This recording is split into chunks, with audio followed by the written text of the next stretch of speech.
Toute cette polémique est complètement ridicule puisque l'information dévoilée qui a fait polémique est complètement fausse. Alors tout commence vendredi dernier. Le site britannique de Muslim Vibe écrit que la France souhaite donner un numéro à tous les enfants musulmans afin de les traquer et notamment vérifier s'ils se rendent bien à l'école.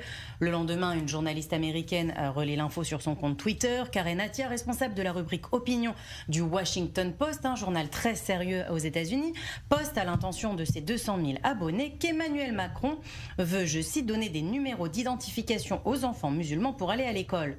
C'est ensuite au tour de la ministre pakistanaise des droits de l'homme, Shirin Mazari, de publier sur le même réseau social un message assez hallucinant comparant les décisions du président français à celles du régime nazi, affirmant, ouvrez les guillemets, les enfants musulmans devront avoir un numéro d'identification comme les juifs étaient forcés de porter l'étoile jaune sur leurs vêtements pour être identifiés.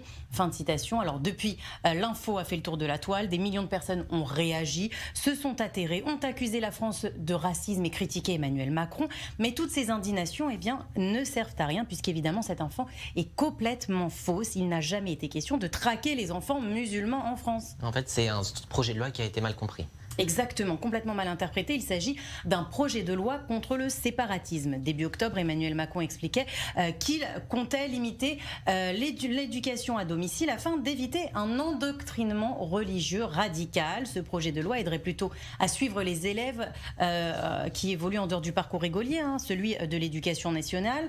Ce projet de loi consiste à donner un numéro d'identification, également appelé identifiant national ou INE, à tous les enfants scolarisés, peu importe leur mode de scolarisation.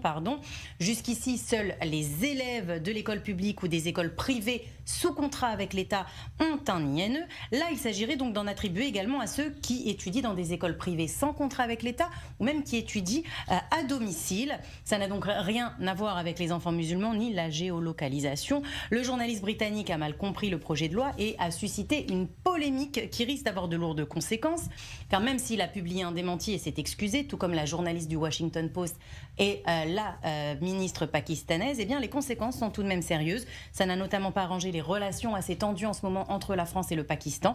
Et en réponse à cette polémique, eh bien, le secrétaire d'État au numérique, Cédric O, a posté sur Twitter: mais bien sûr, et nous buvons aussi le sang des bébés au petit déjeuner, les démocraties ne peuvent pas lutter contre les fake news et la désinformation si les journalistes, entre guillemets, sérieux, ne font pas la vérification des faits de base.